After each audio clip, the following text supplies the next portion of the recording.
up a chair and tell me a memory.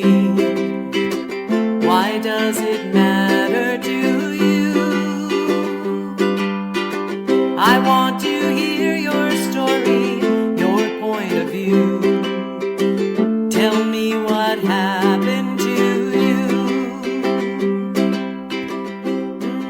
Hi, and welcome back to Tell Me What Happened, the podcast that features folks from all walks of life telling us of one childhood experience and how that event impacted who they are today.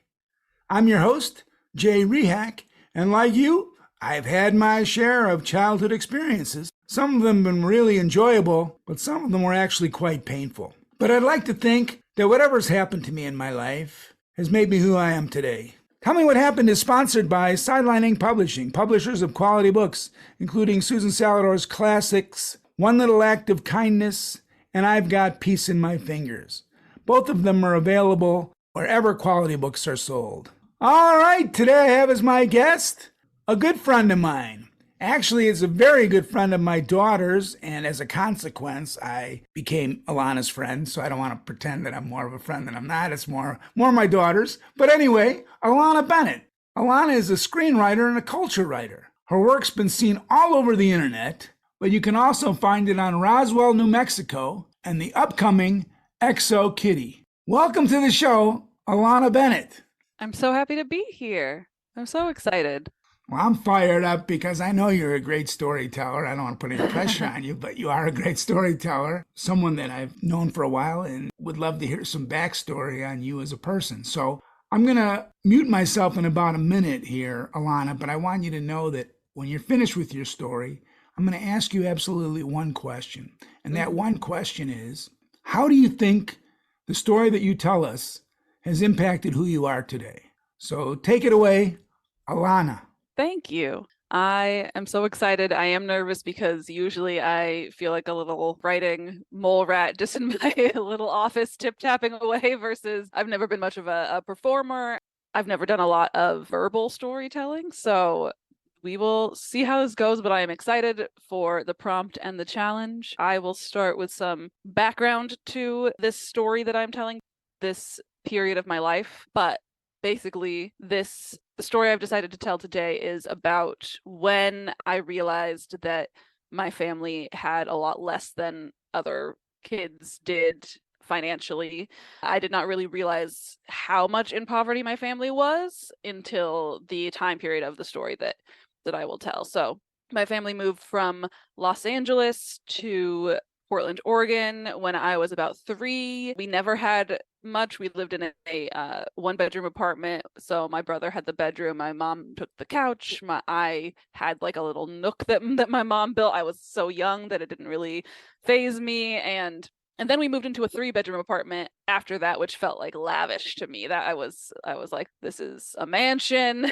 I had a friend whose older brother had gotten his girlfriend pregnant, and so both of them moved into the 3rd bedroom when my brother went off to college, and I had a nanny. And it was really my mom helping these 2 broke 18-year-olds who had a baby.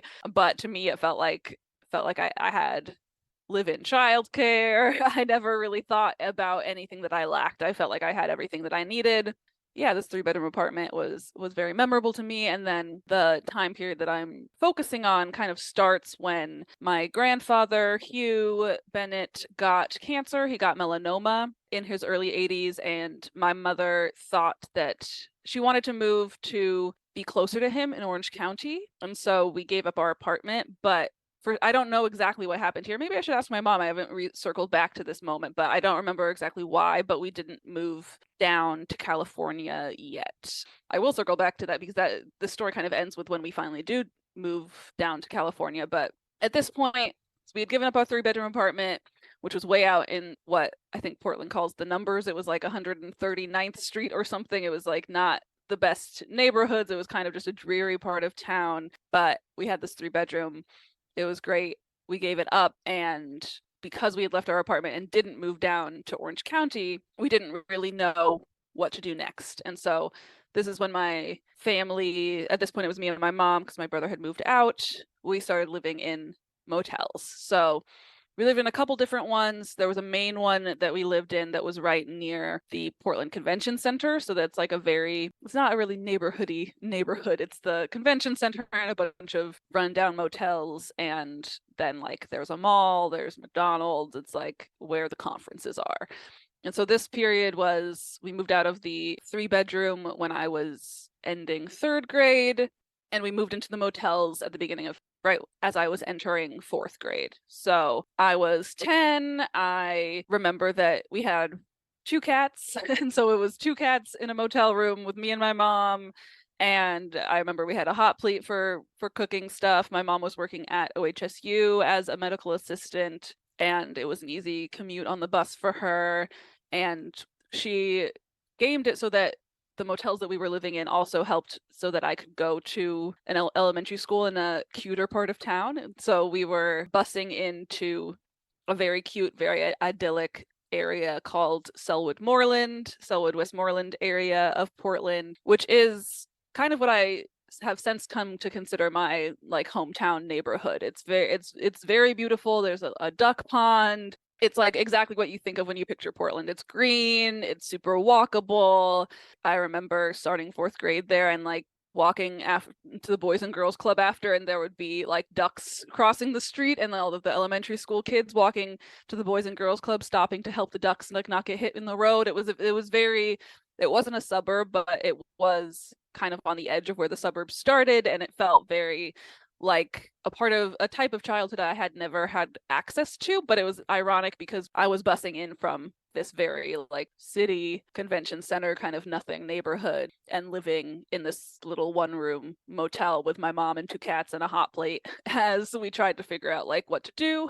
And so this was the period when I started to realize, oh, like I have a lot less than these kids have. Like these kids are living in really beautiful craftsman homes, and we just didn't have money. I started to realize like, oh, I'm on free lunch and not all of these kids are on free lunch. I was late to school because like there was huge train tracks between my neighborhood and them. We were literally on the other side of the train tracks, and the big freight trains would go by for like a half an hour at a time and stop our bus. And yeah, I just started getting it was a lot more conspicuous to me at that point that I had less. And one particular moment that I remember is, you know, at age 10, you're still growing a lot. I grew out of my shoes. My mom couldn't afford to replace them right away. And I'm not quite sure the details of getting a homeless kid into a new school. I don't know what goes on behind the scenes with the administration, but clearly they knew about our situation. And so I got pulled out of class and taken to this,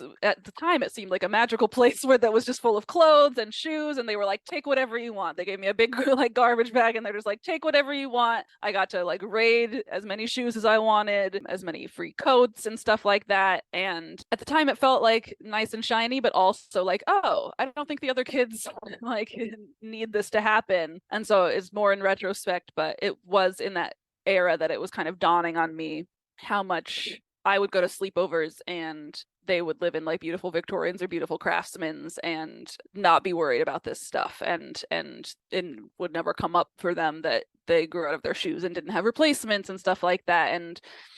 But you know, when you're a kid, you're super resilient, and it didn't bog me down at the time. It was more like, oh, there was a dilapidated like old big white house across the street from the motel we were staying in. It was like one of the only houses in the area.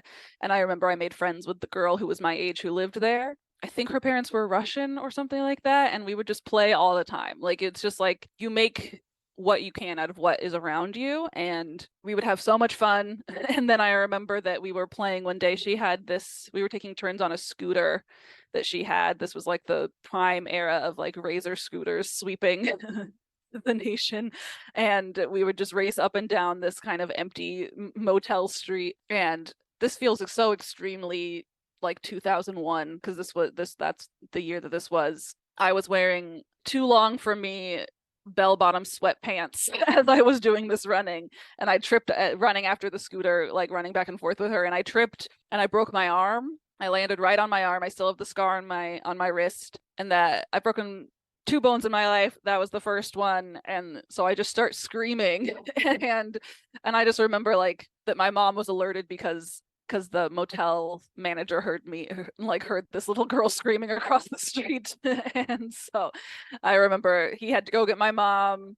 We drove to the hospital. And there's just something particularly memorable about this time period for me, I think, because right at the end of this period, like right after I broke my arm, I think when I still had the cast on is kind of where the light at the end of the tunnel came, because it really was cramped, like living in that one bedroom with or one room little space with two cats and a tired mom who's just trying to figure things out, and a hot plate. And I think it really felt like the breaking of my arm was kind of a climax, because the next thing I knew, on the jobs boards at OHSU where my mom was working as a medical assistant, she saw that one of the OBGYN residents, her name was Jeannie, was looking for a live-in nanny. Her nanny was moving in with her partner in the same neighborhood, but she couldn't keep on her nanny, and she was a single mom who very much needed for her residency somebody who could take care of her two kids, who they were,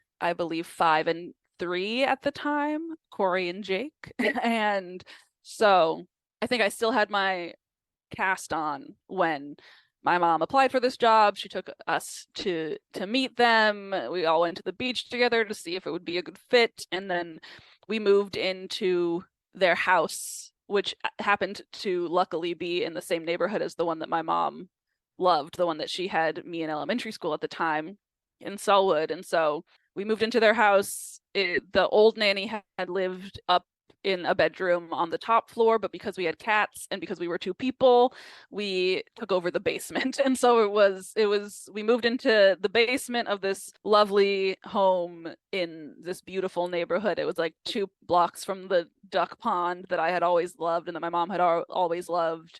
And we got like huge IKEA cheap rugs to like make the basement less basementy. It was literally me and my mom on 2 twin beds in the same room, but we put up shelves and kind of made a mini studio apartment. But that period really turned into, it felt so idyllic to me because it was the first time I'd ever lived in a house. I'd always lived in apartments. And it was the first time I lived in a house in a really cute neighborhood, and it felt like I had little siblings to like boss around and like put on plays with me, and it like ducks would land on the front lawn and we would walk to school. And so yeah, like, but when I first broke my arm, it was, like the motel manager has to go get my mom. Like, we're running down this dilapidated old kind of abandoned street. And then by the time I got my cast off, I was enmeshed in this kind of new household. It was still colored with a lot of things. We were definitely more guests there than not. Like, it was when their dad had the kids and Jeannie had like a date, we would go to a hotel or a motel again for a night. It was a very upstairs downstairs moment, but at the time for a 4th grader, it felt really nice to be enmeshed in that kind of space. And yeah, so it was a moment that really highlighted the differences between us and them, but also that gave me a glimpse into a different kind of life that we didn't have access to before, but we had to gain access to it as the staff and the kid of the staff. But it was a mixture of things, but it was also lovely in a lot of ways. And we stuck with the Selwood area throughout the rest of my time in Portland through when I graduated high school. Like, that was our home, that was our space. And so we kind of claimed it for ourselves, and we made what we could of what we had for ourselves there. And then our time with that family ended when my mom did succeed in getting us down to Southern California to spend time with my grandfather, who still had cancer. And yeah, so that's the story. I think of that little young little girl, riding on the razor or whatever and breaking her arm. And then you're right, the upstairs, downstairs moment. Before I get to asking you how you believe that moment impacted your life, that experience, that motel to being the resident of a basement or whatever in somebody's house, did you ever talk to that little Russian girl with the razor again, or did she drop out of your life? She dropped out of my life, and I don't even remember her name at this point. But yeah, it was like a 2-month beautiful beautiful friendship and just yeah, and I have no idea what happened to her. I kind of do wonder. And I think about the motel manager too. I remember so clearly what he looked like. He was like big and burly with red hair and like and he was so concerned about me that day and I'm sure that was a bad like knock on the door for my mom. But yeah, it feels very like of the period too, of just like, I don't know where my kid is. She's somewhere down the block hanging out with with one of the other families. But yeah, I have no idea what happened to her. So I kind of violated my own rules, so I'm going to circle back to Oh, how so do you yeah, think? ask as many questions. Well, I don't want to. I want my listeners to know I'm trying to be honest with this. But tell me, how do you think that experience has impacted who you are today? Yeah, I think it's everywhere. I think that period of time from going from third grade into fourth grade really defined so much when it came to the specific nature of my life with my mother, both in terms of her specifically, as she's kind of a vagabond spirit. She's kind of like a free spirit. Like she will always try to be as like independent and feminist and as she can, and she's super wonderful. And I think it's a really big testament to who she is as a person and who she was as a mom and who she is as a mom that it took me so long to realize that we didn't have as much as other kids. Like I felt spoiled growing up because I had a lot of toys. Like I had like a great cat. I had loving siblings and family and it took me until that time to realize that there was something else. And it was literally because like, oh, like who else is living in a motel right now? Like who else is living like without a kitchen and all of that. And at the time I'm like, okay, yeah, this is just what we're doing. This is just like, and you just kind of follow it and you kind of go with the flow. And I think the fact that I could go with the flow for so long, and I even did for so long after this, it's kind of more in retrospect that a lot of class issues come up and you realize some of the nuances of what you were feeling in that time. But I think she gave me a lot of resilience with that it took me so long to catch on. And then when I did catch on, it was when things became so undeniable. And I think that it really does follow me through adulthood, just in terms of even when I was in college, when I went to spring break at a friend of mine who lives in Boston's house.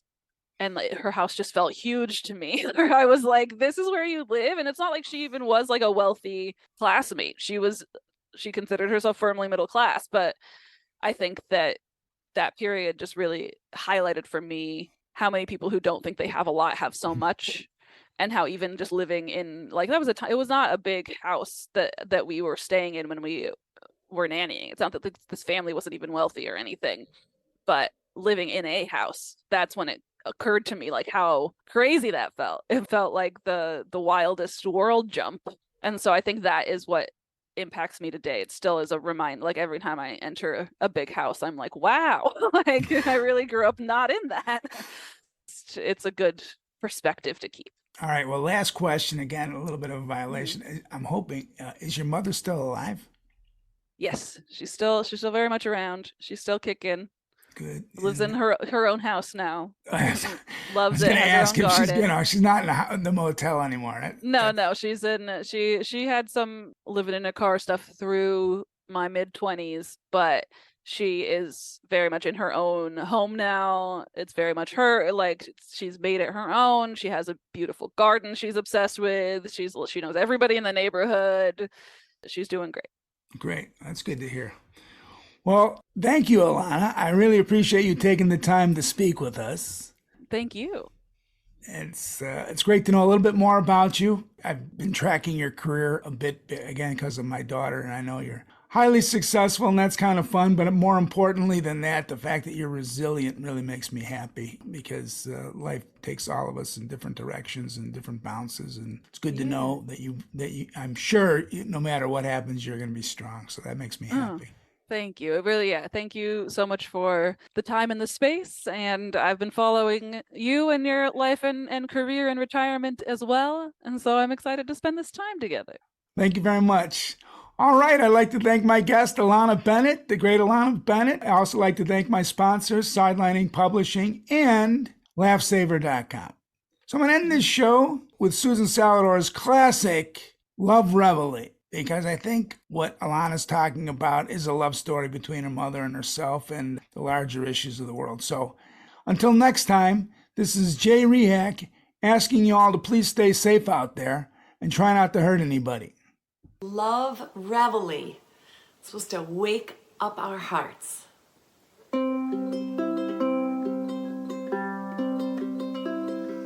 I love you, I love you, I love you every single day.